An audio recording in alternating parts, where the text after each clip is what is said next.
சென்னையில் கடந்த சில தினங்களாக சுட்டெரித்த கோடை வெயிலின் தாக்கம் சற்று தணிந்துள்ளது. இது தொடர்பான கூடுதல் தகவல்களை செய்தியாளர் ராமச்சந்திரனிடம் கேட்கலாம். ராமச்சந்திரன், சொல்லுங்க, வெயிலின் தாக்கம் குறைந்துள்ளதற்கான காரணம் பற்றி சொல்லுங்க. நிச்சயமாக ஜபாஸ்டின், சென்னை மாநகரை பொறுத்தவரை நேற்றும் இன்றும் வெயிலின் அளவு குறைவாக காணப்படுகிறது. இது பொதுமக்களிடம் சற்று ஆறுதலை ஏற்படுத்தியுள்ளது. இதற்கு காரணம் கடல் காற்றானது, ஈரப்பதத்துடன் கூடிய கடல் காற்றானது நிலப்பரப்பை நோக்கி வீசுவதன் காரணமாக சென்னையில் வெயிலின் அளவு குறைவாக காணப்படுவதாக சென்னை வானிலை ஆய்வு மையம் தெரிவித்துள்ளது. தமிழகம், ஆந்திரா, தெலுங்கானா ஆகிய 3 மாநிலங்களில் கடந்த 3 வாரங்களுக்கு மேலாக வெயிலின் அளவு 100 டிகிரி ஃபாரன்ஹீட்டாக பதிவாகியிருந்தது. இதனால் பொதுமக்கள் கடுமையாக பாதிப்புக்கு ஆளானார்கள். பகல் நேரத்தில் வெளியே செல்ல முடியாத ஒரு சூழல் ஏற்பட்டது.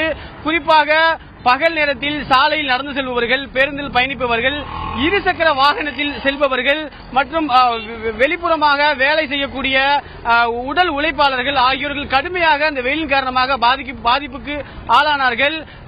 தமிழகத்தை பொறுத்தவரை வேலூர், திருச்சி, மதுரை மற்றும் தேனி, பெரியகுளம், நெல்லை, பாளையங்கோட்டை, கரூர் உள்ளிட்ட 10க்கும் மேற்பட்ட இடங்களில் வெயிலின் அளவு 100 டிகிரியாக பதிவாகியிருந்தது.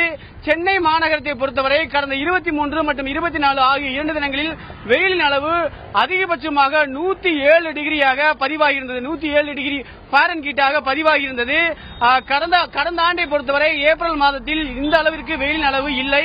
கடந்த ஆண்டு இதே போல ஏப்ரல் மாத இறுதியில் வெயிலின் அளவானது சென்னை மாநகரத்தில் 97 டிகிரி ஃபாரன்ஹீட்டாக பதிவாகியிருந்தது. ஆனால் இந்த ஆண்டு 107 டிகிரியாக பதிவாகியிருந்தது. இதனால் சென்னையில் இருக்கக்கூடிய சென்னை வாசிகள் கடுமையாக வெயிலால் அவதிக்கு உள்ளானார்கள்.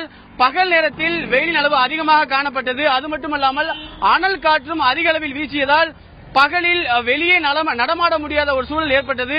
ஆனால் கடந்த 2 தினங்களாக சென்னையில் வெயிலின் அளவு குறைவாகவே காணப்படுகிறது. சென்னை மாநகரத்தை பொறுத்தவரை வங்காள விரிகுடா கடற்கரை ஒட்டியுள்ள ஒரு பகுதியாகும். இதனால் கடலில் இருந்து எழக்கூடிய அந்த காற்றானது, ஈரப்பதத்துடன் கூடிய காற்றானது நிலப்பரப்பை நோக்கி வீசுவதன் காரணமாக வெயிலின் அளவு குறைவாக காணப்படுகிறது.